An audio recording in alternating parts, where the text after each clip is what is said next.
l'équipe de France a démarré sa Coupe du Monde ce dimanche 23 juillet face à la Jamaïque. Une rencontre qui s'est soldée par un match nul et après la rencontre, une ministre française a tenu à les saluer sur Twitter, mais ces deux erreurs ne sont pas passées inaperçues. La Coupe du Monde féminine vient de se lancer du côté de l'Australie et de la Nouvelle-Zélande. Une compétition que rêvent de remporter les joueuses de l'équipe de France et leur sélectionneur, Hervé Renard. Pour ce faire, les Bleus devaient l'emporter face à un adversaire supposé moins fort, la Jamaïque.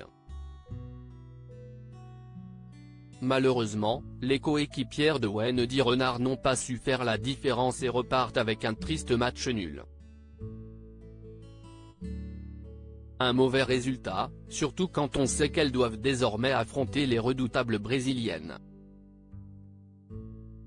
À la suite de cette rencontre, Bérengère Couillard, actuellement ministre chargée de l'égalité entre les femmes et les hommes et de la lutte contre les discriminations, a tenu à saluer l'entrée en jeu des Françaises dans la compétition. Malheureusement, la femme politique de 37 ans ne semble pas spécialiste de football et dans un premier tweet, depuis effacé, elle félicite les Bleus qui tiennent tête aux joueuses jamaïcains, alors que cette nation est considérée comme nettement inférieure à la France, comme le souligne le journaliste Antoine Yorca sur Twitter. Après avoir effacé son message initial, Bérengère Couillard s'essaye une seconde fois, mais là encore, elle commet une belle erreur en citant l'ancienne sélectionneur des tricolores.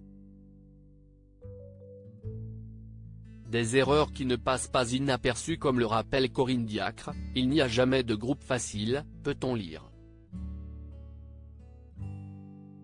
Cette dernière n'est plus à la tête des Bleus depuis plusieurs semaines maintenant, remplacée juste avant la Coupe du Monde par Hervé Renard. Là encore, la ministre a préféré supprimer son erreur avant de refaire un dernier tweet plus convenable.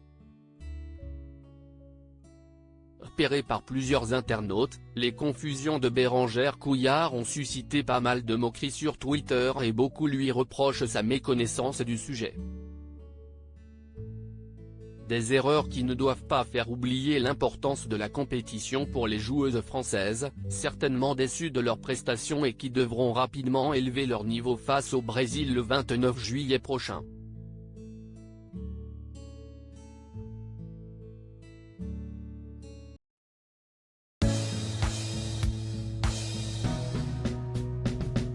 But there's all times through the rough times I think